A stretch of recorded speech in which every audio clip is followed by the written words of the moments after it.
قسمت نے ایک بار پھر ارطغرل کو آزمائش کے دہانے پر لا کھڑا کیا۔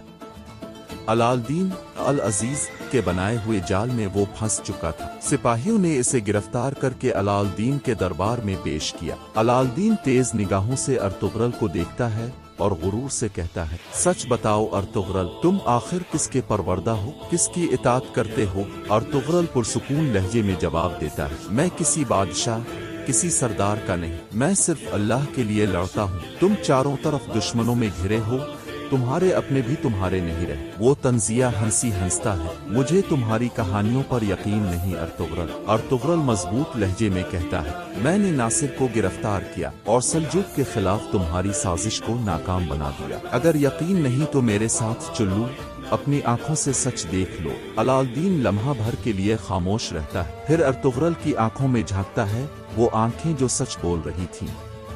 آخرکار وہ کہتا ہے، ارطغرل کو آزاد کر دو، لیکن اسی لمحے دروازے کے پار سپاہی ٹائٹس نمودار ہوتا ہے۔ وہ موقع غنیمت جان کر ارطغرل کے گھوڑے کو دھکیل دیتا ہے، گھوڑا مچلتا ہے، ارطغرل زمین پر گرتا ہے۔ حلیمہ فوراً دوڑتی ہے، رسی کاٹ کر ارطغرل کو بچاتی ہے۔ دونوں ایک ساتھ دشمنوں کے نرغے میں آ جاتے ہیں۔ وہ تلواریں اٹھاتے ہیں اور مقابلہ شروع ہو جاتا ہے۔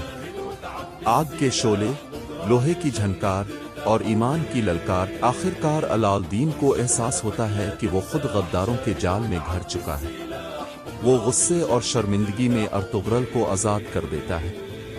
حلیمہ اور ارطغرل ایک دوسرے کی طرف دیکھتے۔ جنگ ختم ہو چکی تھی، مگر دلوں کی قربت اور مضبوط ہو گئی تھی۔ دونوں گھوڑوں پر سوار ہو کر قبیلے کی طرف روانہ ہوتے۔ راستے میں ایک چھوٹے سے سرائے میں قیام کرتے۔ وہاں شمع کی مدھم روشنی میں حلیمہ دھیرے سے کہتی ہے، ارطغرل، میرا دل ہمیشہ تمہارے ساتھ رہا، آج پہلی بار میں اسے زبان دے رہی ہوں۔ ارطغرل مسکرا کر جواب دیتا ہے، تمہاری محبت میری سب سے بڑی فتح ہے حلیمہ۔ دونوں امیدوں سے بھرے دل کے ساتھ اپنے قبیلے کی جانب روانہ ہو جاتے ہیں، جہاں نئی صبح، نئی خوشخبری اور ایک نیا سفر ان کا منتظر ہوتا ہے۔